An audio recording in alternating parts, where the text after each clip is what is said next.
Whenever I look at Ekurhuleni municipality, I cannot resist but to see how much South Africa is a failed state, how much we've been failed by our politicians, by our leaders, by our law enforcers, by our legal practitioners. Like, we have been failed so much. And this has been very much displayed in this week in the Madlanga Commission. It is before law enforcement agencies. IPID has done its role, and then it is for those bodies to actually take the matter forward. For us now is to ensure that part of the evidence, it is actually put before the DC, so that everything is ventilated there accordingly, and then the law must take its course. We are now fully implementing those reports, and actually supported, of course, by some of the information that is cropping up in the commission. We are acting. That is why we're expanding the scope to say, as issues are coming up, we must now begin to act on them. The problem about these failures is that they've not ended. Mkhwanazi, they still continue with the corruption in the Empd. Not a long time ago, recently, this is what happened. Police officers have been arrested in Johannesburg for alleged theft and corruption. For more now, we cross to our reporter JULIUS, who is there with the police.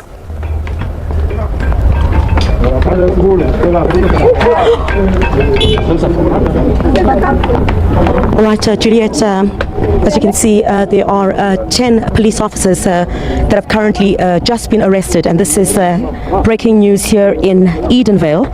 And what we understand is that these police officers have been arrested for alleged theft and corruption, and what we understand might have taken place here is that a little bit earlier on in June, if I'm not mistaken.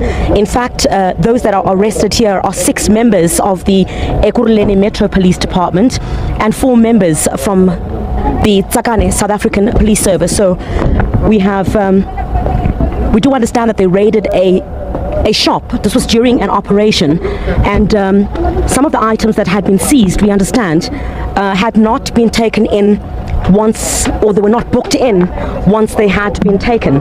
So what we do understand at this particular point, Juliet, is that we have 6 members of the Ekurhuleni Metro Police Department. So there's a lot of officials in the Empd that are corrupt, and most of it, or the above all, is the fact that they're involved in theft. They're involved in stealing. They're stealing a lot. The chain store products was recovered, where it's always the team indicated, which is Christian Stolz, Mkhwanazi, Etienne van der Walt, Chris Smith, Jaco Hanekom. At the later stage, Zander Fritz joined up with them.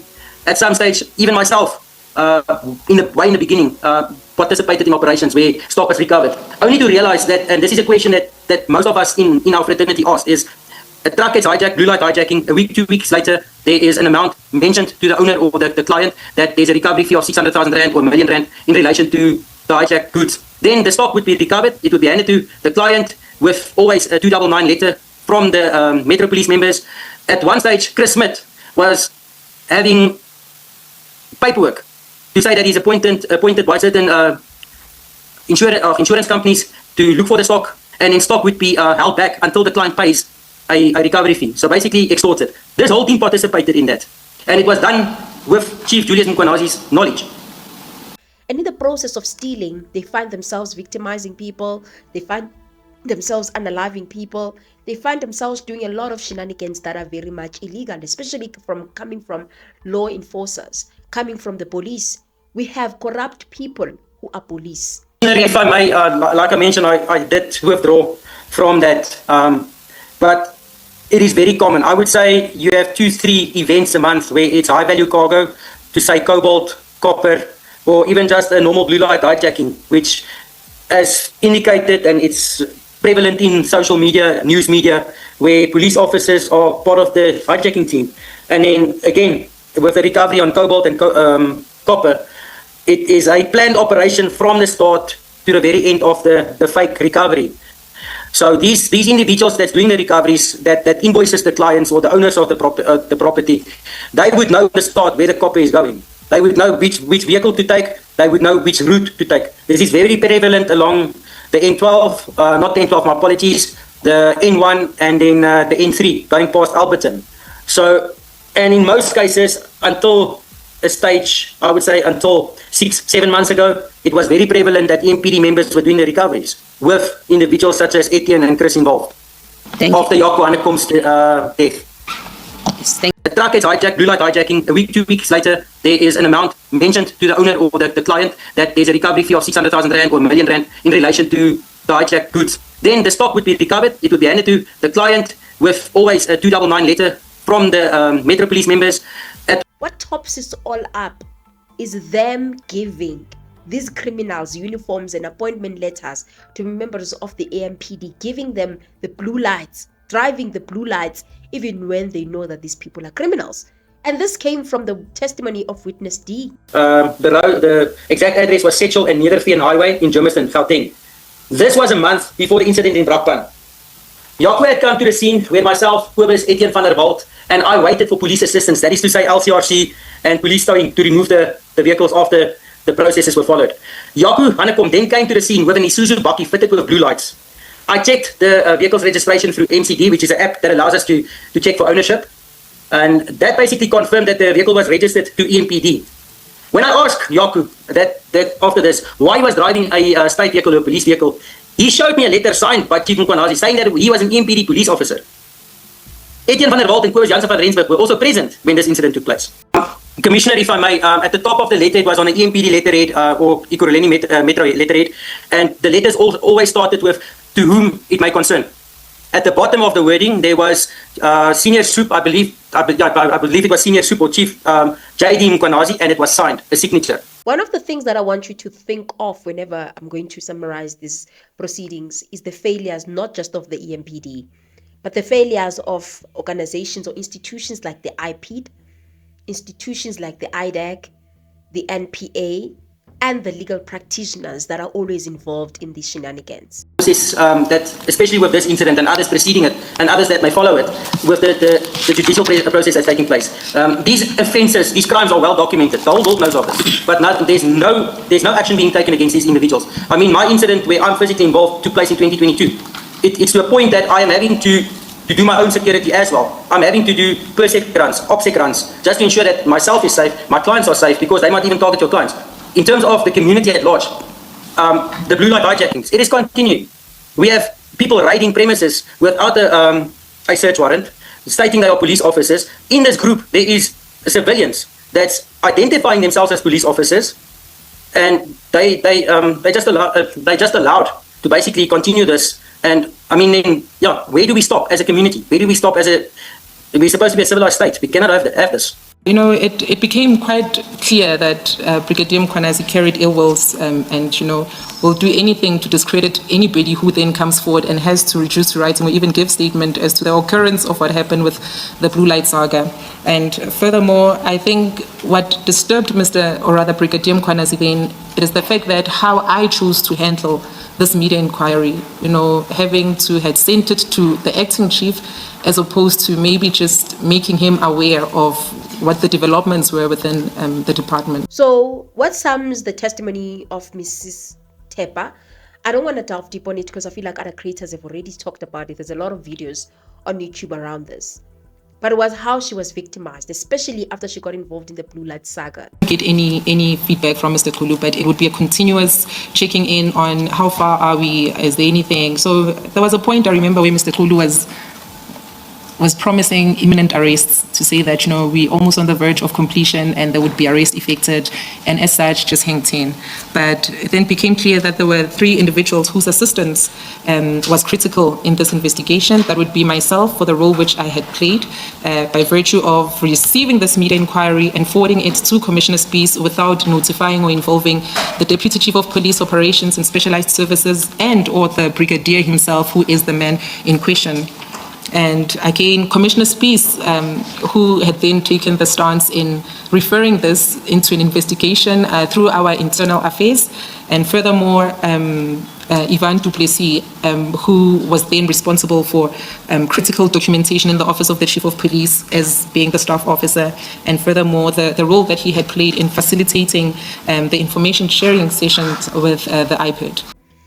And even after she's reported this, she kept on being victimized.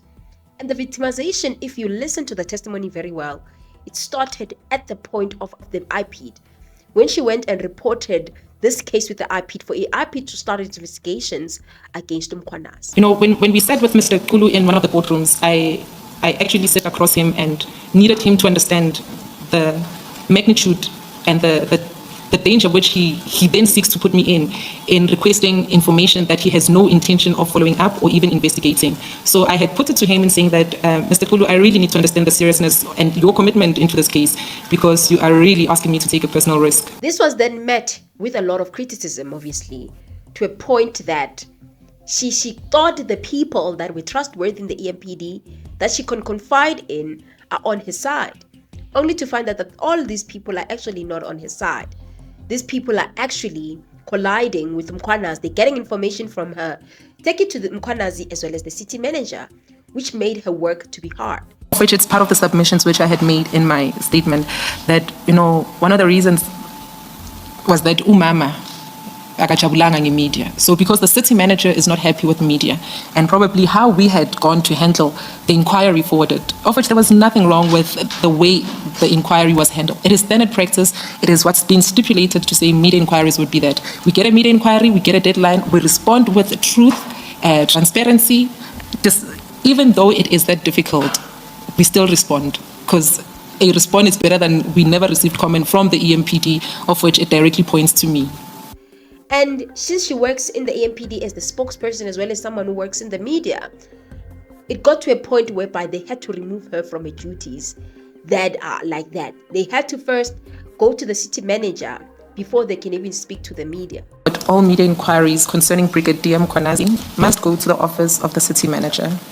This was during a call made to him concerning another media inquiry that I had received. Was it?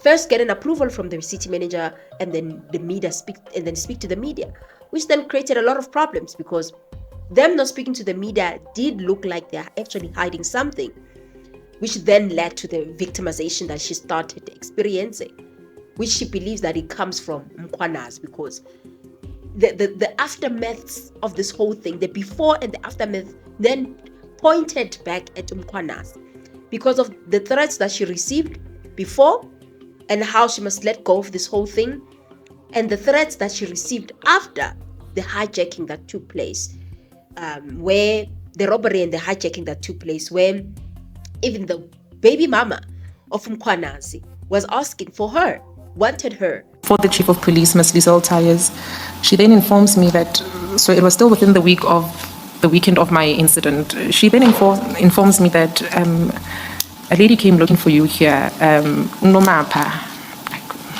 Nomapa, why would Nomapa look for me? Commissioners, it should be noted that this Nomapa is a lady that had a relationship with Brigadier Mkhwanazi, and they also share a child together. As to reasons why Nomapa would look for me in an office that we do not even operate from the same division, we are not even related in any way coming to work stuff. So that truly puzzled me. It truly, truly puzzled me. So the fact that this connects and she was investigating Mkhwanazi, it showed as if he's the one who actually ordered the Mkabis and the people to go and victimize her and take things from her. And I think this was very much targeted because she's a woman. Whereas the other two witnesses, Mapiyeye and Tengriza, it's because they're men. It won't be easy to just victimize these people, where they just targeted her because she's a woman. And this victimization continued later on. And the continuation of this victimization came after the disbandment of the media team. The email was sent on the 31st of July at 5:05, being on a Wednesday. And the subject matter of the email? It says the subject being immediate disbandment of media unit. Because they disbanded the media team and wanted it gone. And the shocking part is that it's Mkhwanazi who initiated the disbandment of this team. Mkhwanazi had the power to disband the media unit. Secondly, he didn't have the power to redeploy us as EMPD officers. That is a power and competency exercised by the chief of police as the head of department. But from reading the email, it was clear that this took place with the approval of the city manager. I decided to put up a fight against the decision. I attended a meeting in Germiston on the 2nd of August 2024, I relayed my questions to him and wanted to understand reasons given for wanted to understand the basis for disbanding the media unit. And she was never happy. She challenged it, and that was met with a second victimization and a demotion. And said that he would prepare the redeployment letter for me. After I left his office at the end of the meeting, Brigadier Mkhwanazi said to me that I must not challenge the city manager. I explained that I was not challenging the city manager, but I am challenging the procedure adopted. And Brigadier Mkhwanazi never sent me a redeployment letter. To date, even seated here, I haven't received a redeployment letter. I then lodged a grievance, and that just took the route of labor matters. She was demoted to start working in the airports, and then she was victimized. And that victimization was bad because they wanted dockets from her. They also wanted certain information from her, which then shows that it's because of the information that she knows about the blue lights. So they tried to silence her in all ways. And the Rabasutu police stations, I feel like even them, they failed her. Yes. And a case number was given as it reflects on the statement. And yes. So, yeah.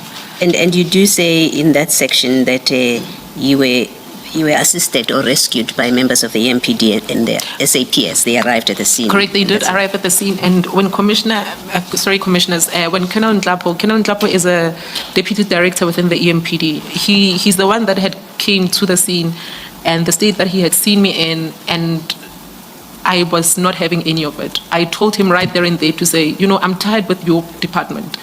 If this is the treatment that I must get from the department that I work so tirelessly for, then it's not worth it. Which then moves to her challenging the appointments, certain appointments, because she applied for a promotion. I'm having labor matter after another labor matter. I see.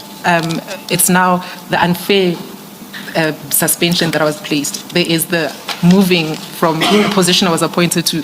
There is a post I had applied for involving a director of fine administration that I had submitted and I was shortlisted.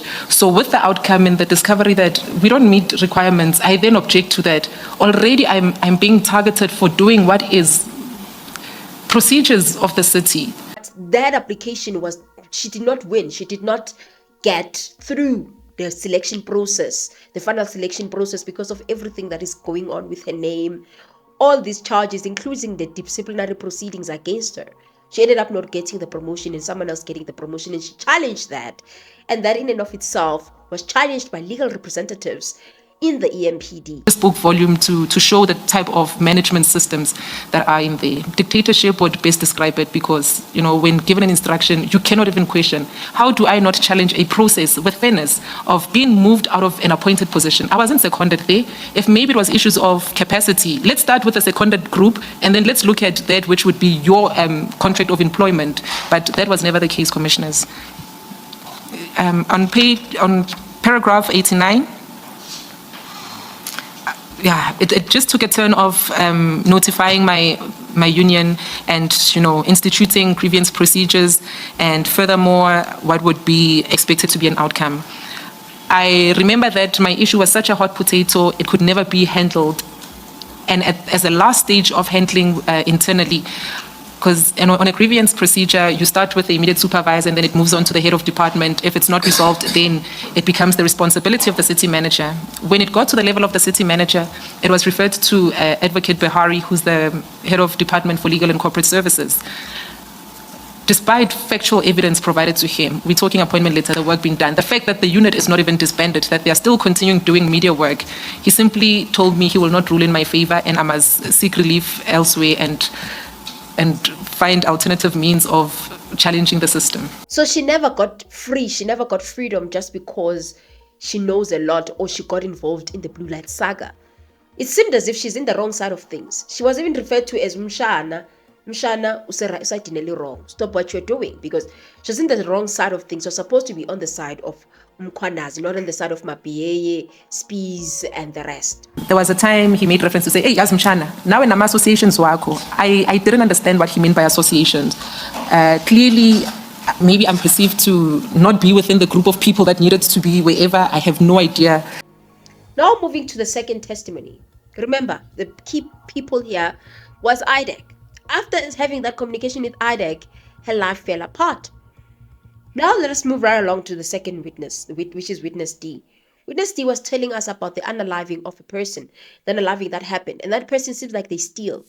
And from the information that has been revealed, the fact that they found live ammunition, weapons in that person's house, as well as some dockets and stuff, that should tell you that this man has been committing this crime before. This person that was deceased, or this person that was unalived, was committing a lot of crime and probably was working with these people, because he got a call being told, because he's working for a security company that assists with the recoveries of stolen goods.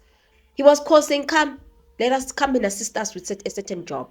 He went there, he assisted them with that job. But when he got there, he realized that immediately after that man who stole certain goods in a warehouse was found, he said that he has a bribe of 500,000.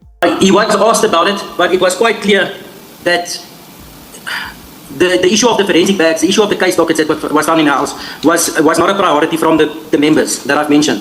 As soon as this person mentioned the money, the whole dynamic changed. In my opinion, I feel that we went there for one reason, which is to recover the stock, which is to identify further suspects and possibly arrest them. The moment the deceased mentioned the money, to me it became a robbery. To me it became where the goalpost changed now, and the objective was to get the money, and no longer why we went there in the first place for. And when they, I think it's 500,000 or 200,000, I'm not sure. But when he received the officers that were there, the Empd officers as well as subs officers, when they heard that there's that type of money there, they then put him in a certain bedroom and locked him there. Does not know what happened. I think to a certain degree, there's a lot of questions that I feel like the officers or the commissioners would have asked this man, but clearly, I don't know, they didn't want victims to feel victimized further. Probably that is why. But he says he was not there, and when he went there, he found out this man was being tubed. I then went into the bedroom where the suspect had been taken to by the Brockpan SAPS members with the Andre Pretorius. I noticed the Andre Pretorius, the suspect, with a plastic bag with the two SAPS Brockpan members assisting him from the right-hand side of the double bed. Tubing is where a plastic bag gets placed over a person's head, and that person gets suffocated to the point that he talks or cannot breathe, no longer breathe, and then obviously that we will, or they would obviously then ask him to talk to us, obviously to avoid this from taking place again.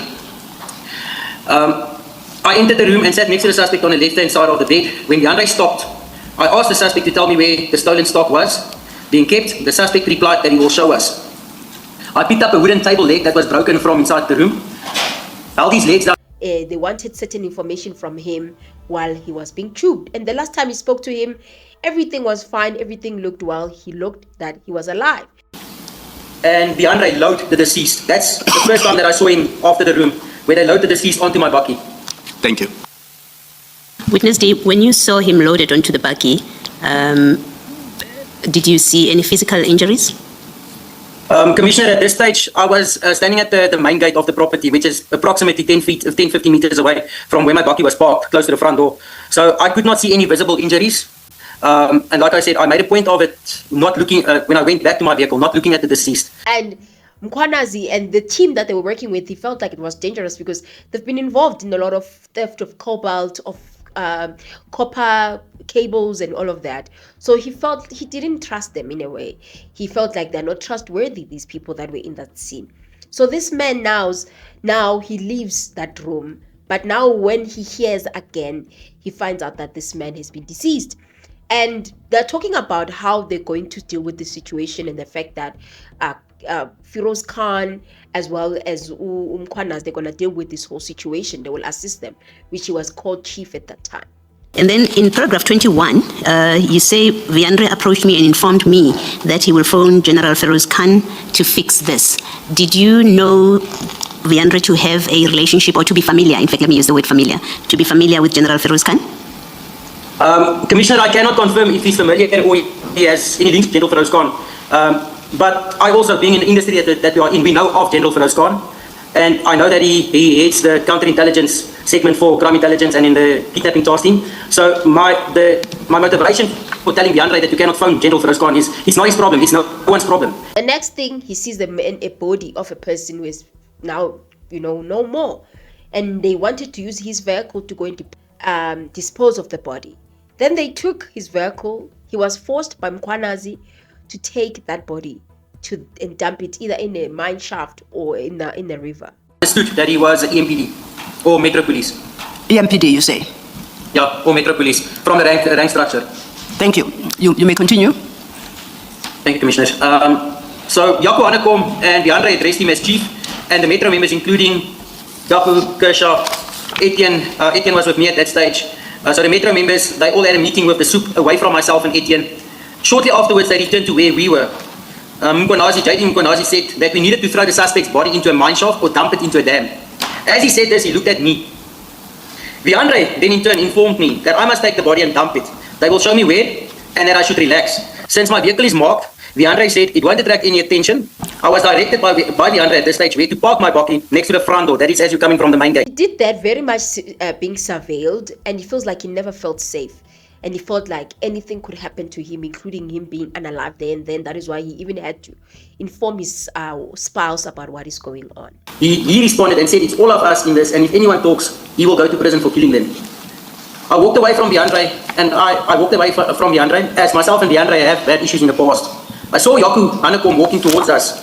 Jaco then informed myself and Viandre that the chief will come and sort out the issue. I noticed John Marie Extien, Zander Fritz, and other members leaving, including Kobus Jansen van Rensburg from the Coast Guard, to go and look for a firearm to plant at this house. Problem then started with the aftermath, because they kept on telling him, threatening him even before, that he must not talk. He better not talk, to show that probably he was the threat because he was new in this whole thing. Whereas the rest of the gang members were used to this whole type of behavior and lifestyle. With him, it was a different thing altogether, and this first time that they work with someone like him. I don't know if he started talking because they never shared the money with him, because he says that he did see them coming out with a black bag, and he does not know what was contained in that black bag. We don't know whether it was the money that the deceased was talking about as a way to bribe them to not continue with whatever that they wanted to do to him, or what.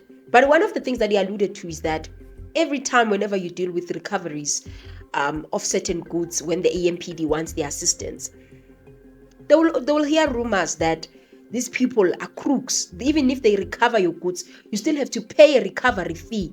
So they have that syndicate of recovering.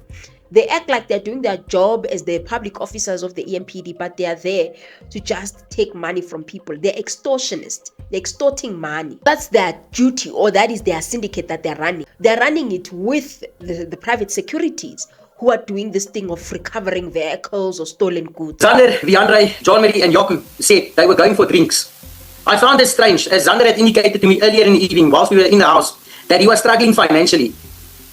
They all said goodbye to each other, and I was the last to drive off, fearing they might shoot at me. So then he speaks about how his life changed then. There was meetings left, right, and center. They would want to meet up with him to find out if he's spoken to the police. They didn't even trust him. They felt like he's a police informer. A week later, I did the polygraph, 3 hours before my father's funeral. Ms. Laura Moraitis, the wife of Mr. George Moraitis, was the examiner. He then felt the need for him to start talking, of which he started talking with who? IPID. And when he started talking with IPID, IPID knew everything, but IPID failed to act. Paragraph 44. I have submitted various statements to different police officers about the incident, and eventually after talking to Constable Karlinski from DPCI Toms, he took a statement from me. As far as I can recall, this was around July 2022, there was some movement on the docket, in that I was invited for 2 meetings with IPID, where Constable Karlinski took me to meet with the IPID at the Glen Shopping Centre, where the initial meeting took place. I cannot remember the exact dates, but I did meet senior IPID members and also gave them a complete statement and even pointed out various scenes. So these are 2 examples that show you that not just the EMPD, but the EMPD has infiltrated and has captured the IPID to that level. Advocate, since the last meeting we had, and it's also just to inform you, the last meeting escalated into me doing scene identification, where I basically pointed out the whole scene and the dam. RCRC was present. So at that stage, which was late, I would say late or early 2023, was the last time that I spoke to any IPID official, and since then I have not had any communication from them. Now, did you ever get to learn who the investigating officer was, or do you know as we speak here today?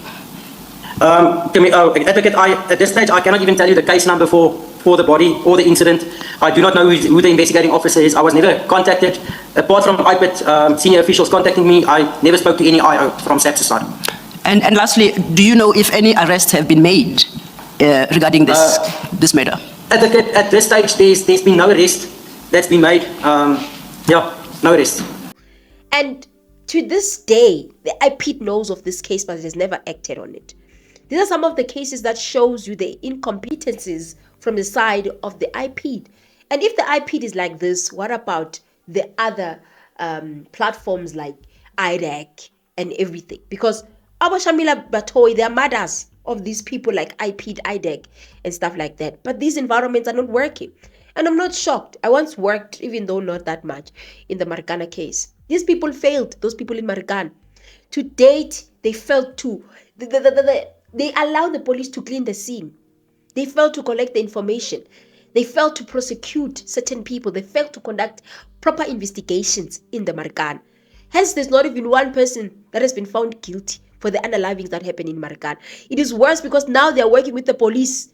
They're working with Abo Ria Pihecha. They're working with the provincial commissioner of Northwest at that time. And nothing happened with those police officers. They're still attending the case, probably even to this day. How many years did this thing happen? But there's still no justice. Because the police allegedly might have cleaned the scene, might have taken all the evidence and even convinced the IP to not continue with such matters and such cases. I don't know what you guys think about this testimony and the incompetencies on the side of IDEC and the boom, the corruption that is happening in Ekurhuleni and the fact that it's not, I doubt that it has stopped. I think this is a really deeply infiltrated syndicate of recovering stolen goods, and in the process, people get unalived. They just steal. They steal things. You find that even the officers that I played their video in the beginning, they stole something that involves recoveries. They're supposed to recover. Instead of recovering, they steal these goods. They want recovery fees, and they end up not returning the goods. And that in and of itself is theft. I don't know what you guys think. Let me hear your thoughts. I'll see you guys on my next upload. Bye.